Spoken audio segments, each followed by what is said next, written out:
for you guys. So first thing, if you haven't noticed, we actually have this perfect storm going on right now in our healthcare society. And what I mean by that is, if you look at this, chronic disease at an all-time high. So people are sicker and sicker more than ever before in the history of the world. We know that healthcare expenses are going up. It costs more to go get care. It costs more for medicines, more for procedures. And insurance companies are paying for less and less. So everyone needs more help. Help's more expensive. Insurance is paying for less. So we actually have, like, when you put all three, this perfect storm going on in our country. To give you a little data, here's just a few things. These actually have all gone up since I actually made this. But state of the nation, 60% of Americans right now in our country are overweight. Actually, it's probably more like 70% right now. 1/3 are what's considered clinically obese. It's went up over 60% in the last 10 years. 1/3 of children are considered overweight. 15 million Americans have diabetes. Type 2 diabetes has increased in over 90% in the last 10 to 12 years. A 90% increase in the percent of people that have type 2 diabetes. That's astonishing. If you could do like a financial investment that could give you that kind of return, that's crazy. 90% increase. Over 750,000 people die each year of heart disease. 500,000 die of cancer. Those are both increased. Both rates are on the rise. 50% of Americans are taking a prescription drug on a weekly basis. That means when you drive on the interstate, half the cars you see, the person is taking a prescription drug. Americans consume more than 65% of all the drugs on the planet, yet we have 5% of the population. We spend more money on healthcare than any other nation on the planet, and we rank 37 out of 37 for industrialized countries in overall healthcare, meaning we're out of all the industrialized countries in the world, we are the sickest country out of all of those. That says the United States. So a lot of this comes up. How much of this do you guys think is like genes, genetics, versus lifestyle? Lifestyle. It's mostly lifestyle. And so yeah, it's mostly lifestyle. So you have your genes over here, and you have your lifestyle. And your actual health, what you express, is a combination of like your lifestyle and how your genes and your lifestyle and how they overlap. That's like your genetic expression. That's like physically what you manifest. Your genes are your blueprint, like your blueprint, your recipe book, and then like what you eat and how you live, that's like your ingredients that you apply to that. So it's a combination of those. So genetically you're designed to do two things: to survive and reproduce. As in any species, that's like you're supposed to do. Live long enough so you can reproduce and make offspring. That's what you're genetically designed to do. Motivational triad.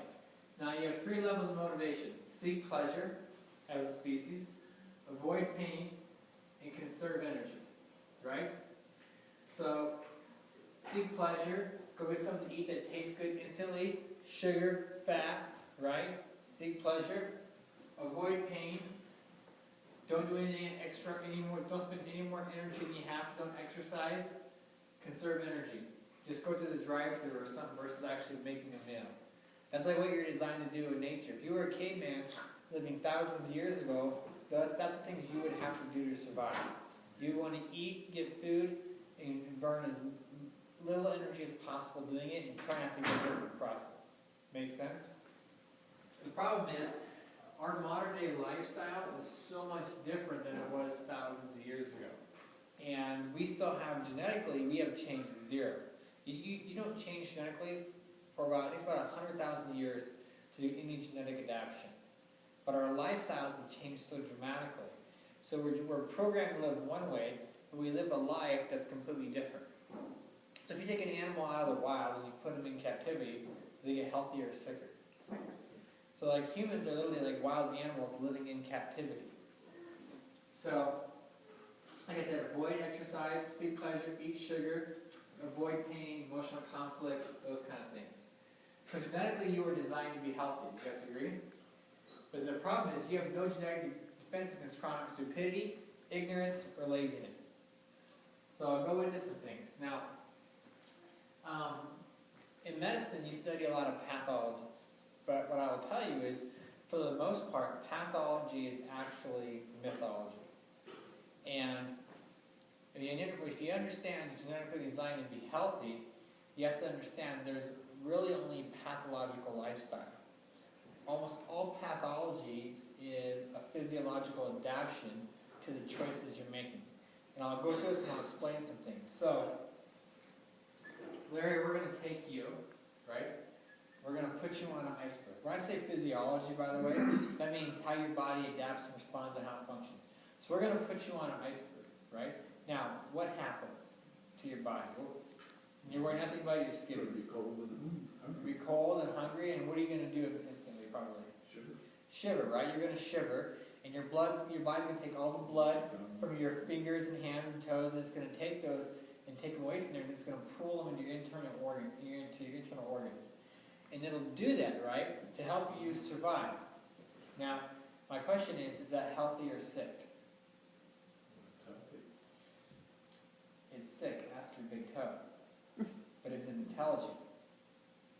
Yeah. It's intelligent. Like to survive. Yeah, your body has to survive, but you're not really healthy. It's intelligent, but eventually, if you don't get off the iceberg, that will kill you, right? So what medicine does is medicine's goal is they'll try to make you feel more comfortable while you're on that iceberg. What wellness does is it gets your butt off the iceberg. See, if your body couldn't adapt like that, you would die instantly. So your body will adapt in response to whatever your environment is, but eventually that will kill you if you don't get out of that environment. And I'll go into this when I talk about, like, you read it, and most of the medicines and medications people take is they're taking it for the adaptation. They're not taking it for what's going on. So if you have high blood pressure, your body's raising your blood pressure for a reason.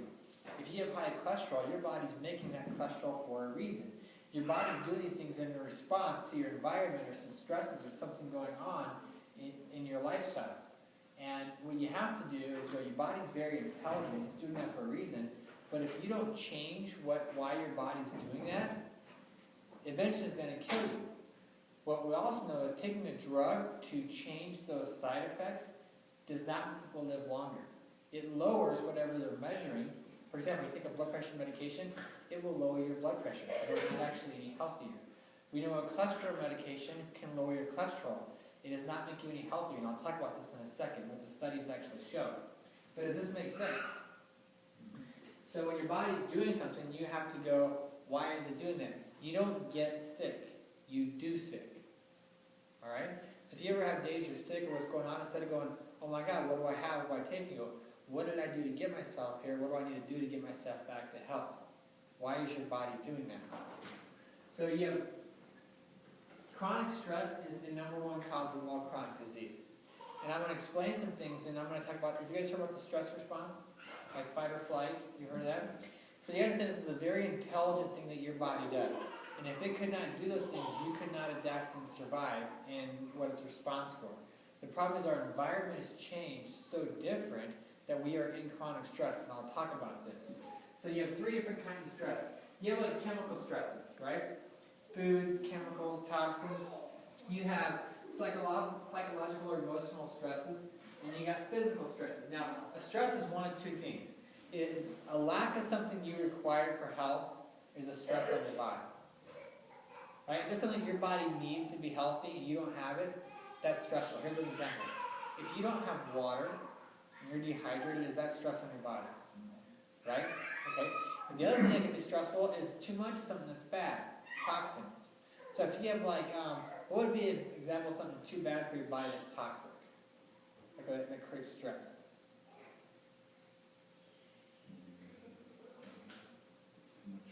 Too much sugar, chemicals, yeah, exactly. So too much something that's bad for you, or lack of something that's good for you, either one of those creates stress in your body. And I don't care if it's a physical stress, a chemical stress, or emotional stress, they all have the exact same effects in your body. So let me walk through you what actually happens when you're stressed out. Like, imagine thousands of years ago, you're down drinking some water from a stream, you know, and like, boom, a lion jumps out and attacks you. What's your body do? Goes into fight or flight, stress response. First thing it does, it detects a stress. Your cells detect the stress signal. It sends a signal to your brain and nervous system that triggers your stress response. You release stress hormones in your body. You go into emergency mode, which is like complete breakdown mode.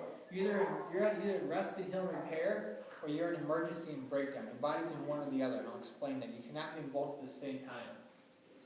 And eventually it leads to like almost all chronic disease, and I'll explain this to you. So here's what happens. Lion jumps up, boom, attacks you, right?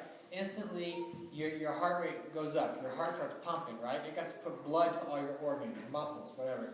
Your blood vessels are going to constrict. How is that for blood pressure? Cardiovascular problems. Your muscles are going to tense up, right? Get real tight so you can fight back or take off. One of those two things. Your body's going to shut down your ability to digest, If you're running from a tiger, it's not really worried about digesting the Big Mac you just had. It doesn't really care. It's going to shut down all your digestive processes. It's going to decrease your serotonin levels. So serotonin is a chemical your body makes. It helps you feel good, pleasure, all those things. But what happens is eventually that gets worn out. It cannot keep up. So your body will shut down the production of serotonin, which makes you your natural mood enhancer. It's going to increase your sensory levels. So boom, everything gets your attention, right? But it compromises your ability to concentrate and focus. Imagine a kid with ADD. Everything gets his attention, but he can't concentrate, he can't focus, he has no short-term memory. So your fear and anxiety centers go up. Why does that happen? So the next time you're in that environment, your body remembers, oh yeah, look out for the tiger, it's ready. So it already gets these things ready to go. Put you in the same environment. Your insulin sensitivity downregulates. Now what insulin does, I'll talk about this. Insulin is a hormone your body makes that takes sugar from your blood and it puts it inside your cells. But why would your body want to keep sugar out of your cells in your blood when you're under stress or fight or flight? What do you need to fight a tiger? Energy, right?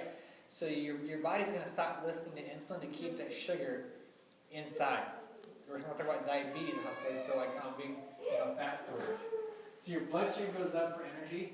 You decrease your HDL and you increase your LDL. Now why your body does this is cholesterol is made for wound healing and repairs, right? So when a tiger bites you, you can increase your sticky factor so you can clot that wound. The other thing is all stress hormones come from cholesterol. What were we saying? Coagulation. Yeah, it's part of it. So your body's going to increase that. So if the tiger bites you, you can heal the wound, right? And also, because all stress hormones come from cholesterol. How's that doing? How are we doing for chronic heart disease, by the way? Pretty good combo, right? Yep. So cholesterol goes up, production for stress hormones and repair goes up, clotting factors go up, and your body's going to shut down your immune system. Now, why do you think your body might shut down your immune system when you're stressed out or when you're under fight or flight? Because it's using the energy for something else. Yeah, when you're sick, think how exhausted you are because it takes so much energy. Your body's not really worried about making a bunch of white blood cells. I don't think you have a white blood cell in your body that's going to fight off the tiger, right? Afterwards that becomes important, but not there. So this is really, really important, and your body has to do this for acute stress in very short spurts. But what happens if you're stuck in this all the time? Right, that wouldn't be good. So this is what happens to most people. So, like I said, you're either over here in rest and repair and digestion and reproduction, or you're over here in fight and flight. So you're supposed to be over here most of the time, and come over here in very short spurts. People in modern lifestyle are getting stuck over here, and they're over here very little. This is what's going on. And it has to do with all these lifestyle factors. So, these are the 5 biggest indicators of your likelihood of getting a chronic disease. And what I'll tell you is, being toxic and something that's bad for you or deficient in something you require moves you over here. So, these are the 5 things you can pretty much measure to know what are my chances of getting a chronic disease. The number one thing is chronically elevated stress hormones. That'd be like adrenaline, noradrenaline, epinephrine. You see a lot of adrenal fatigue now, but it's like a chronically high levels of stress hormones in the body. That's one of the things you can measure. Insulin resistance, meaning your body stops listening to insulin. Like we talked about that. So I'll go over a little bit more insulin in a second. Actually, I'll talk about neuropathy. But it's one of the things you can measure is if someone has a chronically elevated insulin levels. And there is if you were going to measure someone's chance of how fast you're going to age, the one hormone you would measure, and I'll explain this in a little bit, is insulin. Chronic high levels of insulin is probably the biggest predictor of how fast your body will age. And the way we can predict this is your cells are pre-programmed to die and reproduce a set number of times. To make it simple, let's say it's like 100 times or 120 times, all right? If you had no stress in your life, like zero stress, your body would live to be on average about 120 years old. The more stress you have, the faster your cells grow, die, and reproduce, and the faster it goes through X number of times. Like, you can only do so many times, okay? So, high levels of insulin resistance, meaning your cells don't listen to them, is one of the biggest predictors. Chronic inflammation is one of the biggest things. By the way, all three, these are all related, just so you know. One goes up, they all go up. They are all interrelated. So chronic inflammation, only there should be an O there, right? And I'll talk about how you make insulin, there's a whole talk about how you make cholesterol in response to inflammation. Decreased sex hormone binding level. Now what this is so your body makes like estrogen and testosterone in your body, Larry, and you don't want these things just floating around doing whatever they want. Because like, if you take a bodybuilder and you give them a bunch of testosterone, what do? They get bigger. Yeah, it's going to make the cells grow really fast and divide like really faster. uncontrollably. So what sounds like, if you have something in your body that makes your cells grow and divide at a very accelerated rate with no control, what kind of disease is that? Cancer, right? And so you don't want these sex hormones just floating around. So what sex hormone binding level does, it grabs onto things like estrogen and testosterone, sex hormones, it grabs them and makes them inactive, and it brings them right to where they're supposed to go and releases them. It doesn't let them just float around and do whatever they want. And so if this is low, that's your biggest predictor of your chance of getting a site-specific cancer. Insulin resistance, stress hormones, both lower those. I'll explain when I talk about the liver. And chronic depressed immunity. Those are the 5 things you can measure to see like what are my chances of getting really sick. Each one of these leads to these. Chronic pain, cancer, diabetes, obesity, heart disease, chronic fatigue, depression, infertility, decreased sex drive. I gotta talk about these, the guys never listen. Insomnia, acid reflux, constipation, autoimmune issues, Alzheimer's, dementia, right? All these things that we see, people go, I caught this, I got that. These are all lifestyle-related issues that over time, but they all have the same cause. They're all physiological adaptations to these things going on in your body. Does this make sense? So you said these are all measurable? Like, yeah, these are all measurable. Yep. Blood test or something? Kind of blood test. It's like, the thing about blood tests is like, these things, here's what I'll tell you. To give you a little idea what I do when I talk to like medical people at the hospital. When I was in Eau Claire, Wisconsin, the guy that taught, I was the first licensed wellness doctor in the state. The guy that taught my program, we did a talk, there was 1,000 patients, there was 33 hospital administrators, doctors, and staff there. Afterwards, one of the head administrators goes, he knows more about physiology than all of my doctors combined. See, in medicine, you study very little physiology, you study all pathology. In wellness, I study all physiology because you get to understand how and why your body works. So when these things go on, you go, why is your body doing this? Not go, oh, the body's making a mistake. Let's take this drug because the body's being stupid. You gotta go, the body's really smart. There's a reason for this. So you go back to the reason versus just trying to make the body do something different.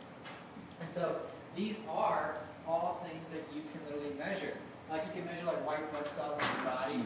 You can measure these. You can measure your inflammatory levels. You can measure insulin. And you can measure stress hormones. But the thing is, what you can measure, we know how many of you know eating an apple is better than a donut? Yeah. How about drinking a glass of water versus drinking coffee? So who has coffee in the morning versus water? Right? It's because of people, well, you know it's better, but people don't always understand like how impactful those decisions are. So if you know what causes here, what's easier than measuring is you can measure these.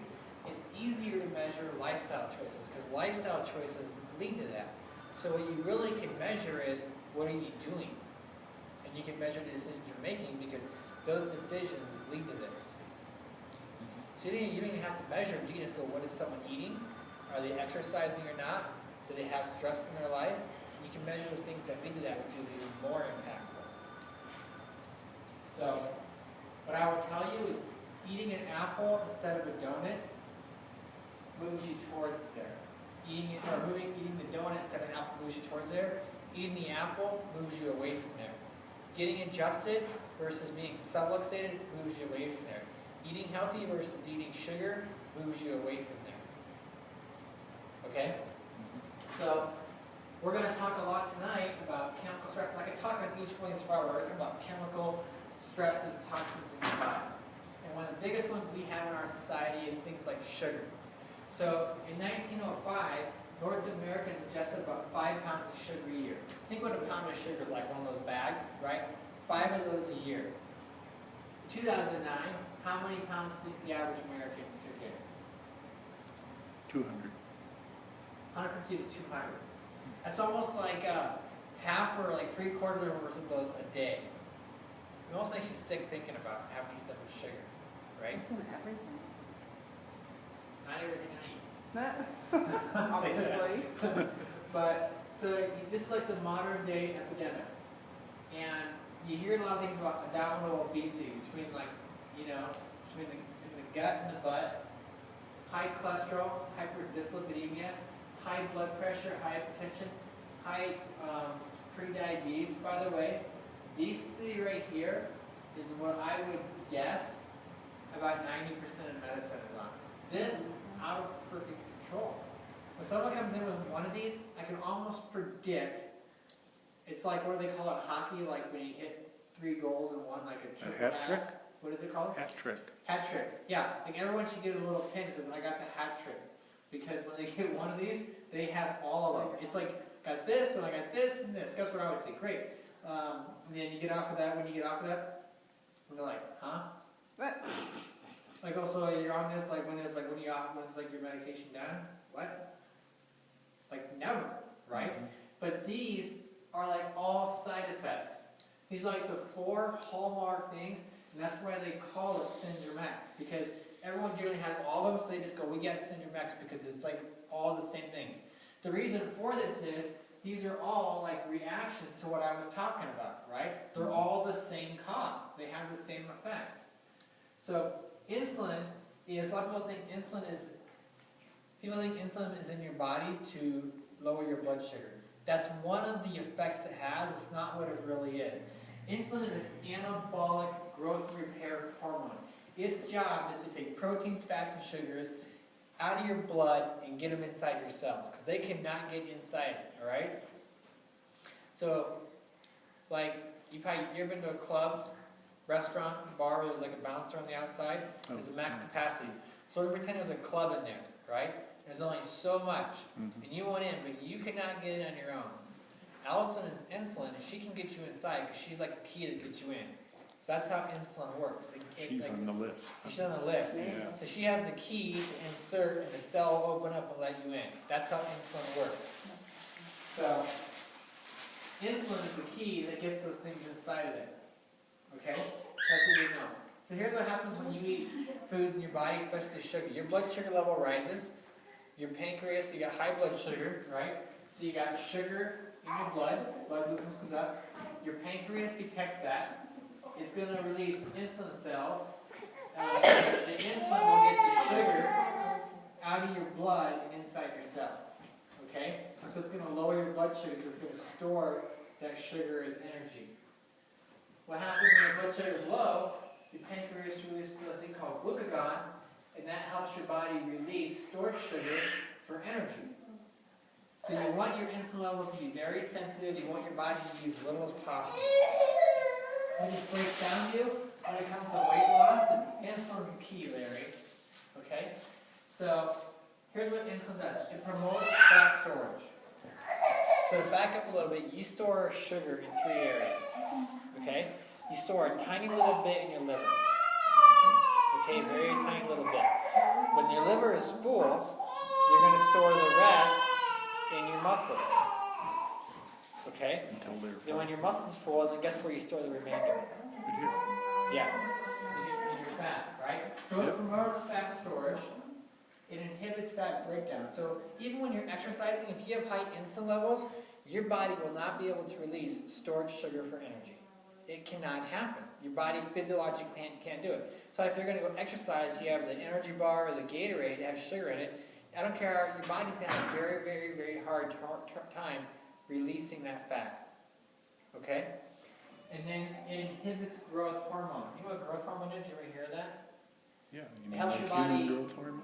Yeah, it's like helps your body stay young and fit. It Yeah. helps it repair itself, keeps your skin tight. One of the things it does is it really helps your body release stored sugar for energy, your stored fat. But when your insulin inhibits that, okay?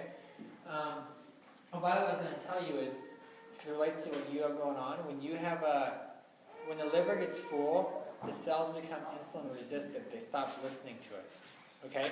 Then the cells in your muscles get resistant, and then what happens is then eventually in like your fat cells. But the reason with people like that have diabetics or insulin problems, the reason it affects your blood like circulation and affects neuropathy is your nerves and your blood vessels almost never become resistant to insulin, and it just builds up and builds up and builds up, and it creates like it damages those kind of tissues. They don't care, like just keep coming, and it damage.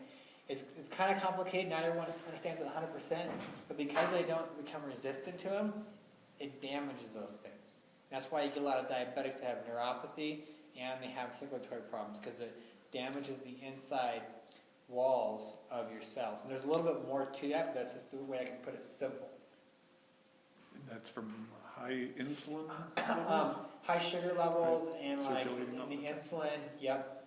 It's because they don't become resistant to insulin that like the high blood sugar levels can keep damaging those. And then there's a whole other biochemical pathway what really goes on. That's the way to make it understanding is why high sugar diets and high carb diets can eventually damage those tissues. It decreases your thyroid activity. Now, do you know what your thyroid hormone does in your body or what its job is? It regulates your metabolic rate, like how fast you burn things up, right? And everyone, your thyroid hormone is here, but your thyroid hormone makes an inactive thyroid, meaning it can't do anything. It's like worthless. And you have to convert that from an inactive hormone, and you have to change it to an active hormone. That gets done in your liver. When your liver, the first organ that becomes resistant to insulin, when your liver becomes insulin resistant, it can't do its normal functions. And one of the things it does is it converts inactive thyroid hormone into active thyroid hormone. See how like all this kind of goes together? Another thing your liver does is where you make 90% of the cholesterol in your body. People that eat high cholesterol, like high cholesterol in your bloodstream is not from your diet. It's because your body makes it. It's from eating sugar. Triglycerides is literally one sugar and like three fats, or it's one fat and three sugars. Triglycerol, three sugars. And so that's really what raises cholesterol. And your body makes cholesterol for wound healing and repair, which does in response to inflammation. And almost all processed and sugary foods are bombarded with omega-6 fatty acids, which are very inflammatory. Remember me telling you that, right? Mm-hmm. So in nature, for every omega-3 fatty acid you eat, you're supposed to have one omega-6, like a 1-to-1 balance or 1-to-2 balance. The average Western diet for every omega-3 has about 20 to 40 omega-6s. So chronic inflammation, in response to chronic inflammation, your body looks like it's chronically inflamed, like it's damaged. Your body makes cholesterol to heal that. Cholesterol is the side effect. Your body's making cholesterol to heal those. It's like you have a Band-Aid, and your body goes, it's bleeding, keeps putting Band-Aid, Band-Aid, Band-Aid, Band-Aid. Mr. Medical Doctor walks over and goes, everywhere I see bleeding, I see Band-Aids. Obviously, Band-Aids are causing this bleeding. We need to take this drug to get rid of Band-Aids. That's like literally what's going on. By the way, so the problem isn't too much sugar. The problem with this is insulin resistance. Your body has already got so much sugar, so your body will not respond to insulin. So what does medical doctors do with someone diabetic? They inject insulin in their body, or they give them a pump to constantly pump insulin. And so they're just forcing the job to do it over and over. That's like taking someone that has a sunburn and putting baby oil on them and throwing them in a tanning booth. It will force the sugar in the body, but it will kill them. It'll already make you comfortable. Yeah, you're gonna die, but we're gonna make your blood levels look better, and you just take this until you're dead. Don't worry about it. That's like what it does. I mean, I swear to God, it sounds a little dramatic, but it kills people by giving them insulin. It does nothing but just add on to the problem. It increases stress hormones. So, when you're chronically inflamed, you have an increase of stress hormones. Stress hormones, fight or flight, increases your insulin levels. Insulin levels, when you have high insulin, increases your stress hormones. So they're double whammy. So if you have a hard time falling asleep, or you wake up 2 or 3 in the morning, I guarantee you there's 2 things you check for: high cortisol and high like insulin levels. Almost 100% of the time, you'll find those 2 things. Eating something that raises your insulin at night is also will raise your stress hormone, makes it very hard to sleep. That's why it's like not good to have like the sugary snack at 9 o'clock at night. Does that include a glass of wine? Sugar. Because every time I have a glass of Alcohol, wine, I'll yeah. wake up at 2 in the morning and can't go back to sleep for at least an hour. Yep, it's sugar. This is why, it's how my biochemistry teacher explained this to me. He explained this is why when you're leaving the bar in college at 2 in the morning, that's why you crave Taco Bell on the way home. Because beer and wine spikes up your blood sugar, and so your body makes a bunch of insulin, then your blood sugar level crashes, then you're like, boom, let's go to Taco Bell. That's like what happens, right? So then the other thing happens, instead of burning fat in your sleep, you're storing more fat. So you Never should drink forget wine that. way earlier. That makes so much sense. It always happens. So look at this. I went over the average. That's what we learned tonight, Plus sugar. High fructose corn syrup. Oh, yeah. This has it has increased by over 10,000 times since 1970, because it's 10,000 times sweeter, and one thing about fructose, high fructose corn syrup, is it can bypass the liver and go straight to fat storage. Ah, You ever seen that stupid commercial? My doctor said that sugar from corn, no different than sugar from cane. It's sugar. Who gives a frick? It's sugar. Sugar. Like, who cares? Do you just yell at the TV when those things come on? You're like, I don't have a TV, so Okay. I didn't even own one. I would break it. So corn syrup and grains. Grains are sugar. Who's been taught, like, hey, healthy grains? I had a lady the other day. She's a nurse, and we were talking to her, and she's like, wow, she was so great, because people always have digestive issues and chronic inflammatory bowel things, and they've been going through all these medical treatments, been to every specialist. And I go, great. No one's ever looked at their diet, and if they did look at their diet, it's probably someone that was taught by the USDA. So I asked her, what's your diet? She said, I eat healthy. I go, great. What do you eat? She goes, well, I eat this, and I eat very little protein, and she goes, I eat some vegetables and sugars. I'm like, you eat grains? I'm like, yeah. You eat dairy? Yeah. And I'm like, great, we can help you. It's very, very simple. I go, do you get bloated? Does your stomach hurt? Do you bloated? And after you eat, she goes, yeah. I'm like, I know it's exactly what's going on. It's like so simple to figure out. It's like just like, boom, oh, I understand how the body works, so I know how to fix you or help you. It's like really simple. Grains are sugar. In other words, I eat whole wheat. I eat healthy grains, right? Or sugar. So you guys heard of the glycemic index? You ever heard of that? It's like, how much a gram of food will raise your blood sugar levels. Whole white Wonder Bread, whole wheat, 1 point off. Nothing. It's marketing. It's very good branding. nice. Dairy. What's dairy do? Dairy is sugar. Lactose is sugar, right? Dairy, by the way, you know what dairy, like with the wheat, you know what it's designed for? It has one goal. What's that? It's for calves. It's to make a baby cow an adult cow. So if your goal is to be an adult cow, I say, well, knock yourself up, drink some dairy, right? Like that's like your goal. That's his job. But that's like what it's for. It's a growth. The reason mammals are the only species on the planet that have dairy. And the reason we have dairy or we have milk when we're young, because it's the growth hormone. It helps you grow and accelerate growth very rapidly. Now, if you're trying to lose weight, that's not really the thing you're going to put in your body. And there's not one study on the planet that shows consuming dairy decreases your chance of osteoporosis. It's very acidic, by the way. And when you put things acidic in your body has what's that? You stress it. You do what? You stress it. You can stress it, will raise your stress levels, but more particularly what happens is your body has a way to keep your pH levels balanced. So people think it's very acidic, how your body will balance your pH, one of the ways is it'll suck calcium out of your bones to balance your pH levels. How is that for, whatever? It's not how much calcium you put in your body, it's what you absorb. The reason like lifting weights makes you increase bone densities when you lift weights you release an insulin-like growth factor. It's kind of like insulin is kind of like a growth hormone, but it makes calcium go to the bones that are stressed because they need to be stronger. When you lift weights, your muscles get stronger, right? Yeah. When you stress your bones, they get stronger. It lays down calcium. You see green. You want calcium? Deep vegetable. Eat green vegetables. A lot of things deep greens. Tons of calcium and exercise. Throw your freaking calcium out the door. It does nothing really. And definitely don't do anything with dairy. This is good marketing. People that wrote those campaigns, USDA, United States Department of Agriculture. It's agricultural and dairy lobbyists. They're marketing their product. They're very good at it. Should be criminal. Speaking of marketing on Cheez-Its now, my mom was like, oh, blah, blah, blah. She has insulin issues. She goes, I'm eating Cheez-Its. I said, oh, that's great for your pre-diabetes. And she goes, well, it says no sugar on the box. And the box is not Yeah, sugar. it's not on it. real It's not sugar. It's It's low, the other it's a sugar. low sugar box. That's right. I freaked out last night when she said that. But it's marketing. It's all marketing. Probably better off eating the box.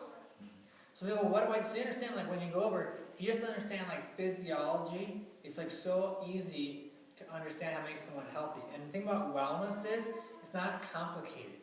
Someone goes, well, I have this blood type, I have this diet. No, BS, I'm sorry, but like, what do lions need to be healthy? They need lion food. What does a giraffe need? It's giraffe food. Humans need to eat like humans are designed to eat. Because there are societies out there that have no chronic disease, they have no cancer, they have no diabetes, they have no cholesterol problems, they have no heart disease, they have none of this. And you go, what are, and see, in sickness, they study sick people, and they try to figure out how to fix them. In wellness, we go, what are all the healthy people doing? It's like if you want to be rich, you just want to study poor people and try not to make their mistakes, or you want to study someone wealthy and go, well, what are they doing? Right? So in wellness, we study healthy people, we go, people that are living in the world with no chronic problems, what are they doing? They're living like we did thousands of years ago. They're eating animals that they're eating fruits and vegetables. They're eating animals that eat fruits and vegetables. They're not eating what whitey makes, right? You guys heard of Aborigines in Australia? The Aborigines, in their history, they had no chronic disease, no cancer, no diabetes, no heart disease, none of it. They literally split the tribe. They said, half of you, we know you've like 100,000 years, no chronic disease ever, like no one. You start drinking our white water, our white milk, and our white flour, and our white sugar. Within 10 years, they had chronic disease. Must be genetics, right? Yeah, right. Must be a genetic mutation in that 10-year span. The other guys, nothing. Eskimos. You guys, like, what do you call them? Inuit, is that what you call them?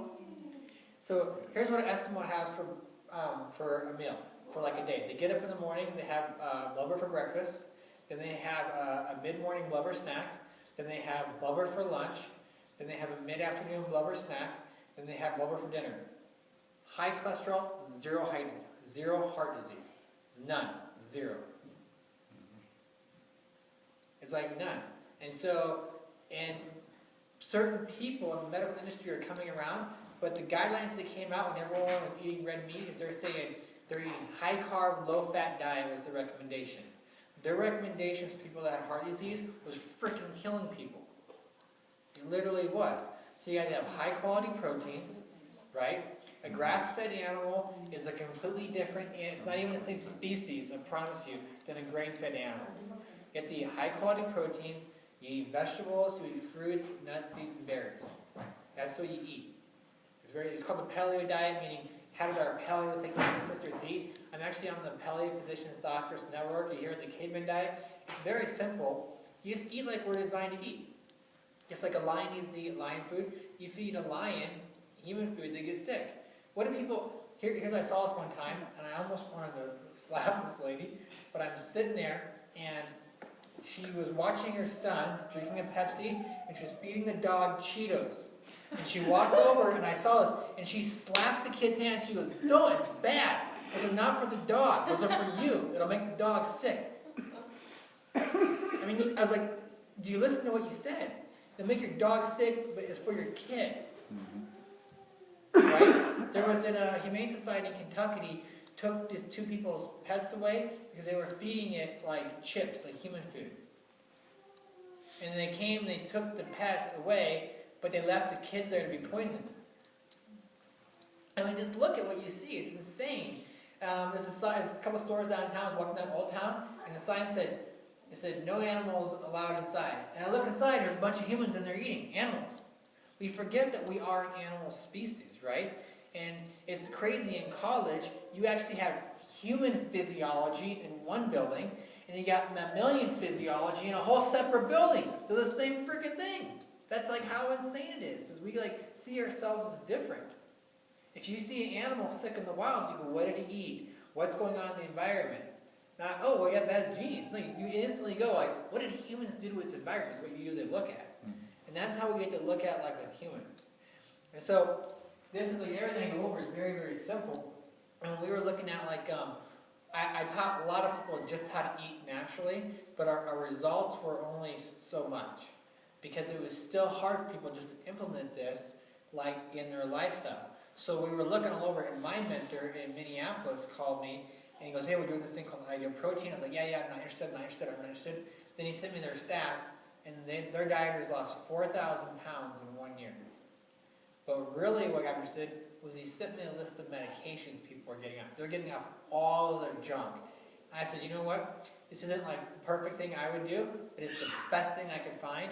And I was more concerned about getting results than having them be right. And the results we get with an Ideal Protein is better than anything I've ever gotten from just teaching people how to eat properly, because it's easy, it's measurable, and there are systems to it, and it changes people's internal chemistry. It gets their insulin and pancreas back to normal. So Mary's going to talk about our diet, but this program can only be done in a medical clinic, because it's a medical weight loss program, but it gets you healthy. The goal is not just to lose weight. If all you care about is losing weight, I've been watching this show called Breaking Bad. Like the meth heads on there are never overweight. I just do meth or like crack. I've never seen an overweight crackhead, and I think it's very effective. You have some dental bills, I think, but you'll lose the weight. I mean, my point is the whole goal is to be healthy, right? Not just take a hormone like HCG, which makes you think you're pregnant, and you have 500 calories. If you have 500 calories, you're losing weight. Michelle, Mary's going to talk about what kind of weight you lose. So, I'll switch this over and talk a little bit about our program. What was that on the bottom left-hand corner of that pyramid? Is that bacon? Yes, I eat bacon. Just checking. Is it turkey bacon? I eat bacon too. My ClinPath teacher hated me in college, in chiropractic school, because I studied physiology, and she was like a medical doctor. She shouldn't be allowed to be in our school.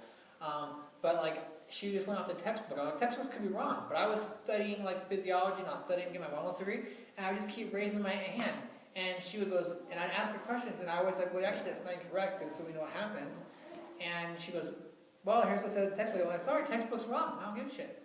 Like, this is like what we know. She hated me, and I said, she was all about, she hated red meat. But I had to explain to her in all these studies, not all meat's the same. And I was trying to explain this to her. So I said, here's what I'm going to do. We're going to take our cholesterol levels. I go, I'm going to eat red meat exclusively for a week and do my blood panel.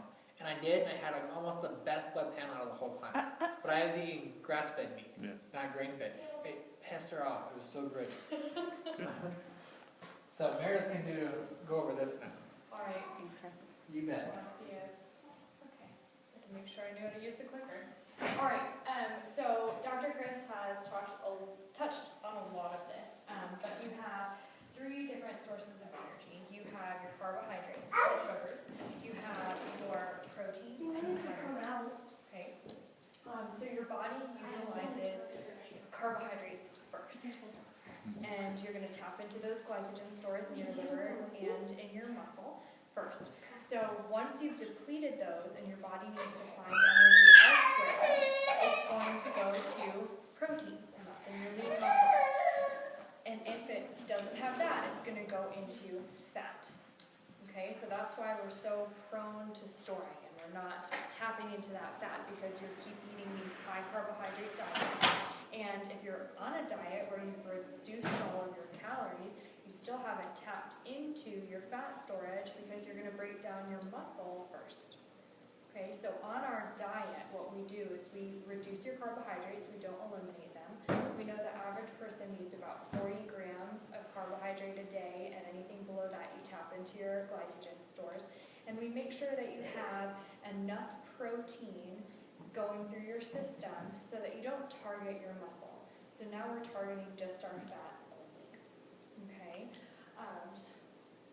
So we talked about this. When you go on a normal diet and you just reduce calories, absolutely you're going to lose weight, calories in versus calories out, but it's a combination of 3 different things. And it's some water weight, it's some fat mass, and then it's also your lean muscle. And we don't want to lose our muscle because that regulates our metabolism and we want to maintain our strength.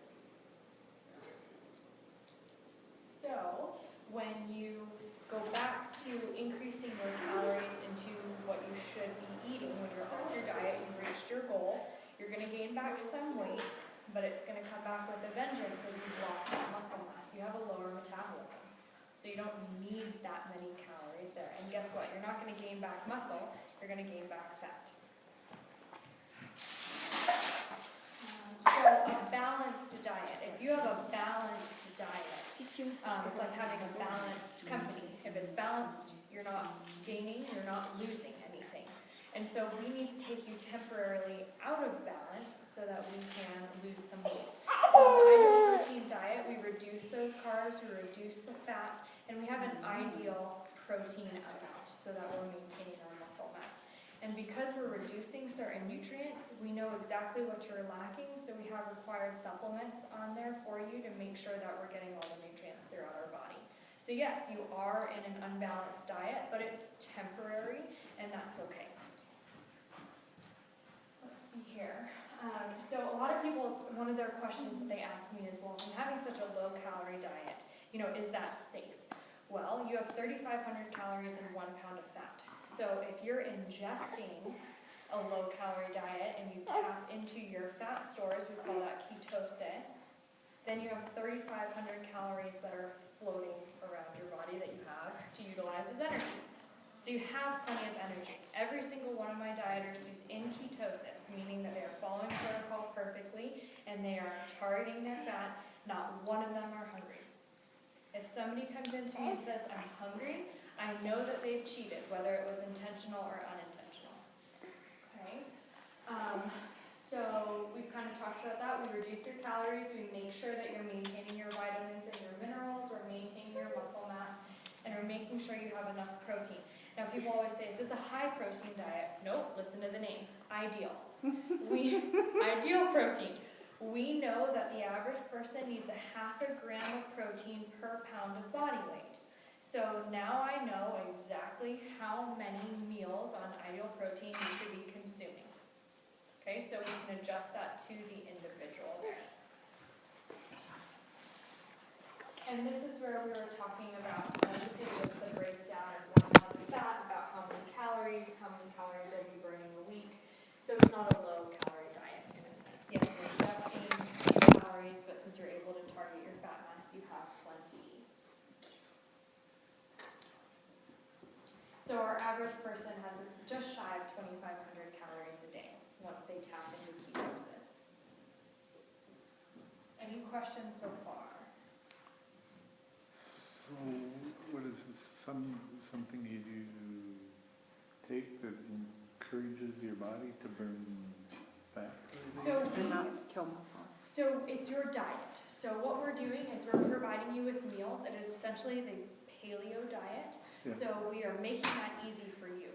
So on phase 1 of our diet, we are having you on 3 ideal protein meals a day. So 2 main meals, 1 snack. And we have over 60 different meals. Anything from chili to a chicken burger to puddings to drinks. We have actual meals for you, and you're also cooking one of your meals. So we're putting, I call it paleo diet in a packet. That's the idea. And there's cooking instructions for it. So we're making it easy for you. And the way I talk about it, you have different phases. So while you're losing and we're making it convenient for you, I'm coaching you and teaching you how to do this on your own. The reason the paleo diet is so hard is if you don't know how to cook or you don't know what is a carb, what's a protein, what's a fat, and you don't know portion sizes, excuse my language, you're screwed. It is so overwhelming to implement something that you don't understand. So while you're losing on ideal protein, you are learning. So as you go through our different phases, which I'll get to those in a second, by the end of phase 4 on maintenance, you have the tools and you've been practicing how to eat properly. So you're essentially coaching us through a lifestyle. Correct. That's what makes us different. So if you want to lose weight, go ahead and do Weight Watchers or any of the other fad diets. You will lose weight, but I guarantee you when you get off of it, you're going to have trouble keeping it off or you're going to gain it back. You haven't learned anything and nobody's held you accountable. That's where I know protein is different. We are resetting your internal chemistry by knowing exactly what we're putting in your body and for how long. And then we're giving